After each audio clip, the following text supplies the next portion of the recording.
நபி ஸல்லல்லாஹு அலைஹி வஸல்லம் அவர்கள் பார்த்த பிறைக்கும் நமக்கும் வித்தியாசம் இருக்குங்கிறதுக்கு நல்லா அப்பட்டமாக தெரிகிற மாதிரி இன்னொரு ஹதீஸும் இருக்குது. அது என்ன ஹதீஸுன்னு பார்த்தீங்கன்னா புகாரியில் 4851வது ஹதீஸ். இந்த ஹதீஸு பாருங்கள், அதான் முழு நிலவு தெரியுது. அதை கூர்ந்து பார்த்துக்கிட்டு ரசூலுல்லாஹ் சொல்கிறாங்க, உங்கள் இறைவனை நெருக்கடியின்றி நீங்கள் மறுமை நல்லா பார்ப்பீங்க. இன்றைக்கி நம்ம பார்க்குறோம்ல இந்த 14வது நாள் பௌர்ணமி இரவு, இது எப்படி பளிச்சுன்னு தெரியுதோ அதே மாதிரி நீங்கள் அல்லாஹ்வை பார்ப்பீங்கன்னு சொல்லி ரசூலுல்லாஹ் காட்டுறாங்க. இப்போ இன்றைக்கி முஸ்லீம்கள் பார்க்குறாங்க இல்லையா பிறை, அவங்க பார்த்தீங்கன்னா இந்த 3ஆம் பிறையை ஃபஸ்ட்டு பிறைன்னு கணக்கில் வச்சாங்கன்னா அவங்களுக்கு 12வது நாளே பௌர்ணமி வந்துடும். 14வது நாள் ஒரு காலத்திலையும் இவர்களுக்கு பௌர்ணமி வரவே வராது. 12வது நாளே இவங்களுக்கு பௌர்ணமி வந்துடும். ஸோ அந்த அடிப்படையிலே முஸ்லீம்கள் பிறை பார்க்கும் விதம் தவறு, நபி ஸல்லல்லாஹு அலைஹி வஸல்லம் அவர்கள் பிறை பார்த்த விதம் வேற அப்படிங்கிறது அப்பட்டமாக புரியும். அதே இந்த உர்ஜுனில் கதீம் அடிப்படை சொல்கிறோம்ல, அந்த மாதத்தை நிறைவு செய்து இப்படி ஆரம்பிச்சிங்கன்னா ரசூலுல்லாஹ் பார்த்த அந்த அடிப்படையில் அப்படியே மேட்ச் ஆகும். நம்ம கணக்குக்கு பார்த்தீங்க அப்படின்னா 14வது நாள் பிறை முழு பௌர்ணமி அழகாக வரும்.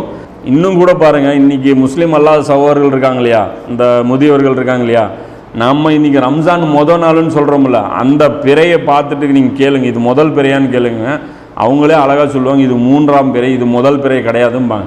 அந்த அடிப்படையில் நாம் பார்க்குறது அந்த 3ஆம் பிறையை முதல் பிறையாக நம்ம பார்க்குறது மிக மிக ஒரு தவறான ஒரு பிறை பார்க்கும் முறை அப்படிங்கிறது அப்பட்டமாக தெரியுது. இந்த 14வது நாள் பௌர்ணமிங்கிற அந்த விஷயத்தையும் மேட்ச் பண்ணி பார்த்தீங்கன்னா நம்ம ஈஸியாக இது புரிஞ்சிக்க முடியும். இந்த ஹதீஸ்கள் மொழிபெயர்க்கிறாங்க இல்லையா புகாரி முஸ்லீமில், இதில் நிறைய தவறான மொழிபெயர்ப்புகள் இவங்க பண்ணி விட்டுறாங்க. உதாரணத்துக்கு ரமலான் பிறையை காணாத வரையில் நோன்பு வைக்காதீர்கள் அப்படின்னு சொல்லி புகாரியில் பார்த்தீங்கன்னா 1906வது ஹதீஸா மொழிபெயர்த்திருக்காங்க. ரமலான் பிறையை நீங்கள் காணும் வரை நோன்பு நோற்காதீர்கள், மறுபிறையை காணும் வரை நோன்பை விடாதீர்கள்னு சொல்லிட்டு ஹதீஸ் 1906வது ஹதீஸ் புகாரியில் இப்படி போட்டதுங்காட்டி, சரி போன மாதத்து பிறையை பார்த்து ரம்ஜான் நோன்பு வைக்க சொல்லி அல்லாஹ்வுடைய தூதர் சொல்லலையே, ரம்ஜான் மாதத்துடைய பிறையை தானே பார்க்க சொன்னாங்க, போன மாதத்தை வச்சு இந்த அடுத்த மாதத்தை தீர்மானம் பண்ணுறது வராது அப்படின்னு சொல்லி நீங்கள் கேள்வி கேட்கலாம். ஆனால் விஷயம் என்னன்னு பார்த்தீங்கன்னா, ரம்ஜான்ன்ட்டு அந்த வார்த்தையே அரபி மூலத்தில் இல்லை,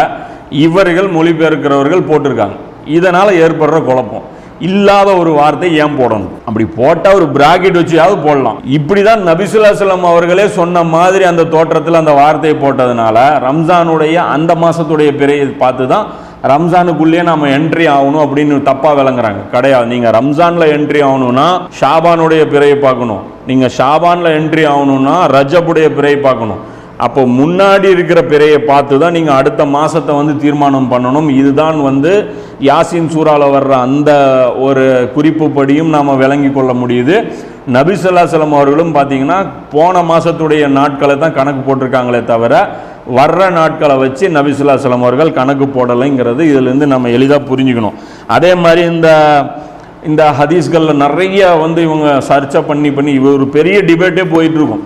இந்த ஹிஜ்ரி கமிட்டி சார்ந்த அந்த சகோதரர்கள் பார்த்தீங்க அப்படின்னா அவங்க இந்த மாதிரியான விஷயங்கள் எடுத்து வைக்க இந்த தௌஹீத் ஜமாத்தை இருக்கக்கூடிய அந்த சகோதரர்களும், அப்புறம் இந்த ஜாக்கில் இருக்கக்கூடியவர்கள், அப்புறம் சுன்னத் ஜமாத்தை சார்ந்தவர்கள், இவர்கள் எல்லாருமே பார்த்தீங்கன்னா ரொம்ப ஒரு கேள்விகள் எழுப்பி வச்சுருப்பாங்க.